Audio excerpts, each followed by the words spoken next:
All right, so that is one top story, but a different one touches on the IMF. Now, the board of the International Monetary Fund, IMF, on April 2nd, 2021, approved the program of $2.34 billion, a program Extended Facility Fund, that is EFF, and Extended Credit Fund, that is ECF arrangement program for Kenya. The program was rather to support the resurgence of the growth of Kenyan economy after COVID-related shocks and reduced debt vulnerabilities through a multi-year fiscal consolidation pegged on raising revenues while controlling expenditure. The program, however, is designed to safeguard resources to vulnerable groups and address weaknesses in state-owned enterprises. The executive board of the International Monetary Fund completed the fifth review this week under the Extended Fund Facility and the ECF arrangements for Kenya, releasing 58.9 billion shillings.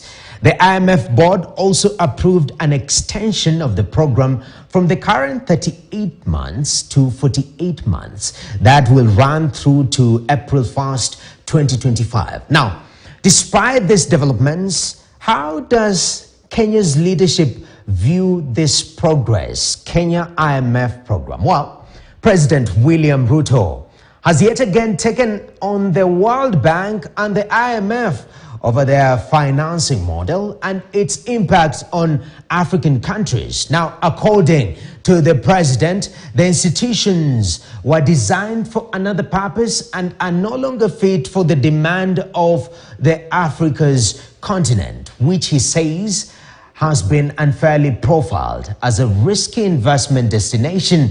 Jimmy Mbogo details. President William Ruto and his Cabinet Secretary for the National Treasury, Professor Njuguna Ndung'u, have taken on the Bretton Woods institution, which is made up of the International Monetary Fund, IMF, and the World Bank over their rigidity in addressing African problems. According to the president, the continuous profiling of African nations as high risk not only limits investment into the continent, but also limits the continent's development due to a lack of sufficient development funds.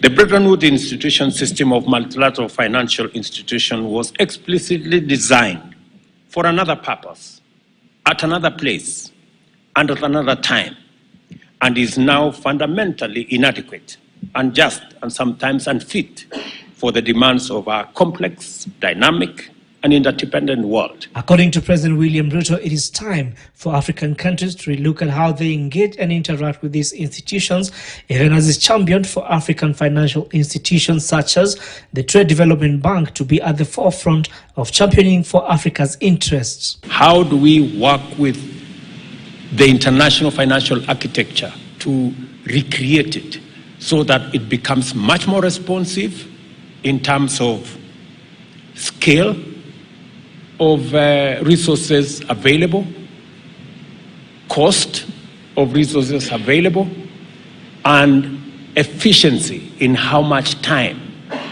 those resources are made available. Don't join the people who profile us as a risky place. You should be the ones to say Africa is the best place to invest and that we are not risky at all. In fact, this is a continent that has the highest return on investment. On his part, Treasury Cabinet Secretary Professor Njuguna Ndung'u noted that the era of a one-fits-all solution has passed, as it has proven ineffective on the African continent. It works faster when you have a bank that understands you, isn't it? A bank you are also a shareholder is also much better. But a bank that also belongs to the region, that is much better. That's what we're really saying. Now, because you understand the problem, you can generate solutions. But if you draw programs and then find who fits in those programs, it's a totally different ballgame, isn't it? The sentiments were made at the 39th Annual General Meeting of the Trade Development Bank.